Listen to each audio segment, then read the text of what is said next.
Assalamualaikum warahmatullahi wabarakatuh. Kita melanjutkan latihan soal di part ke-41 untuk kompetensi manajerial jabatan operator layanan operasional. Selanjutnya kita ke soal.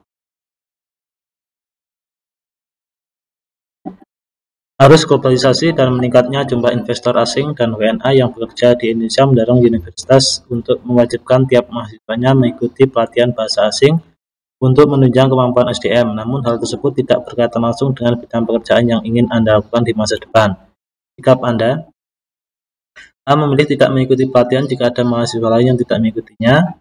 Ini kurang bijak ya, karena siapa tahu nanti bahasa asing itu akan berguna di masa depan. Menerima dan mengikuti pelatihan secara sukarela demi meningkatkan kualitas diri. Ya. Menerima dan mengikuti pelatihan dengan setengah hati. Tidak ya. Menerima dan mengikuti pelatihan dengan serius agar tidak dimarahi dosen. Ini alasan yang kurang ya. Menerima dan mengikuti pelatihan karena mungkin saja berguna di masa depan. Ini bisa saja, cuma karena di sini adalah ada kata mungkin ya, saja. Ini pesimis ya. Jadi yang tepat adalah yang B.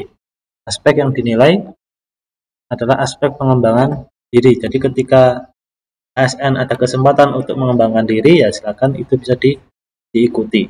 Jadi ASN dituntut memiliki kemampuan untuk terus meningkatkan diri dengan belajar dari orang lain yang berwawasan luas dalam instansinya. Jadi kalau ada kesempatan belajar, ya dimanfaatkan.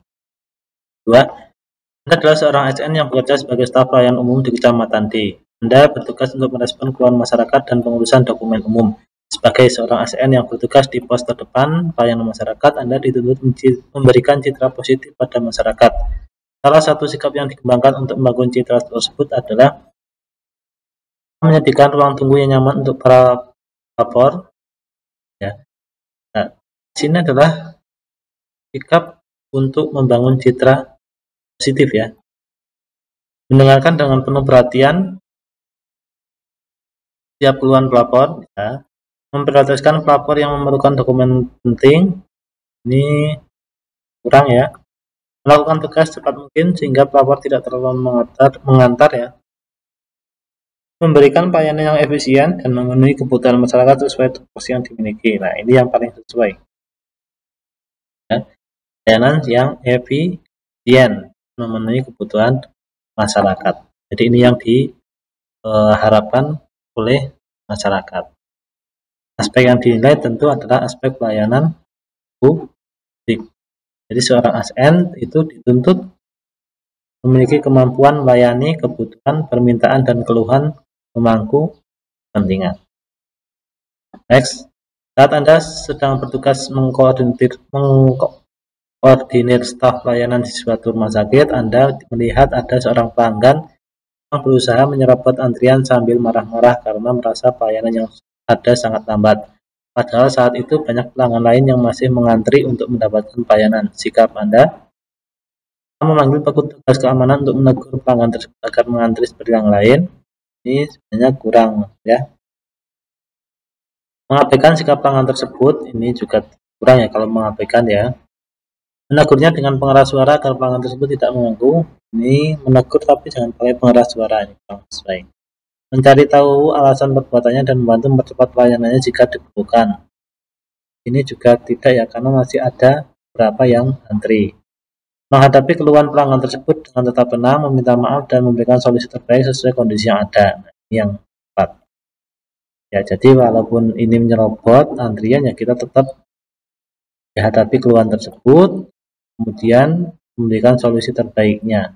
Ya, solusi terbaiknya tentu tidak mengesampingkan pelanggan yang sudah mengantri. Ya. Aspek yang dinilai adalah aspek pengambilan keputusan dalam kondisi apapun ya. Jadi ASN dituntut memiliki kemampuan mengenali situasi dan mengambil pilihan yang tepat untuk bertindak sesuai dengan kewenangannya. Ya. Jadi bertindaklah yang humanis ya. Next, nomor 4.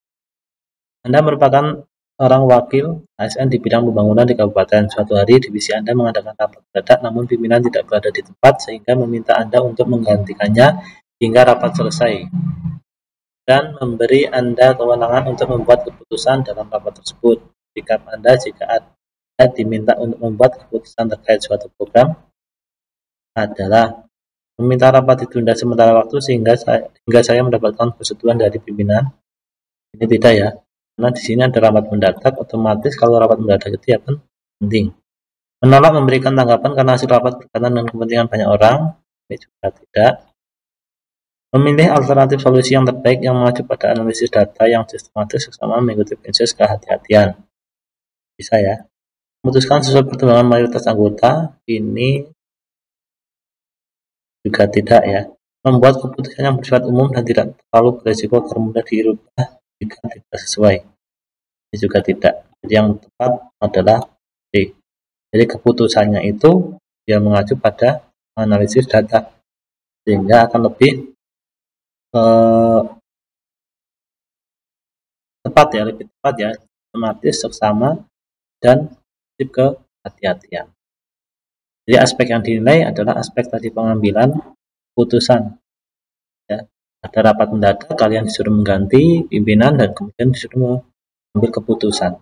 Jadi dituntut memiliki kemampuan memilih alternatif solusi yang terbaik, membuat keputusan operasional mengacu pada alternatif solusi terbaik yang didasarkan pada data ya, bukan pada mayoritas anggota.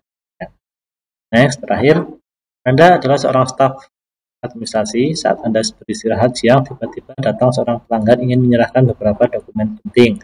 Sementara teman Anda yang bertugas di loket pelayanan sedang berkeluar. Sikap Anda mengabaikan pelanggan, ini salah. Meminta rekan lain di divisi yang sama dengan teman saya untuk melayani pelanggan, bisa, tapi ini kurang sesuai ya. Sekarang membantu pelanggan tersebut mampu saya. Nah, ini ya. Menelpon teman saya agar segera kembali ke kantor, tidak. Menerimanya dan meminta pelanggan tersebut menunggu, ini juga tidak ya. Jadi ya, kita harus siap melayani dengan sesuai dengan tupoksi dan kemampuan kita ya. Jadi aspek pada pelayanan publik, jadi dituntut memiliki kemampuan melayani kebutuhan, permintaan, dan pemangku kepentingan. Karena hal-hal seperti ini itu sering sekali terjadi di organisasi. Saat istirahat tiba-tiba ada pelanggan yang mau menyerahkan dokumen atau membuat surat dan seterusnya ya, atau membuat kartu dan seterusnya ya, itu kita harus bisa melayaninya. Sekian untuk di part ke-41. Wassalamualaikum warahmatullahi wabarakatuh.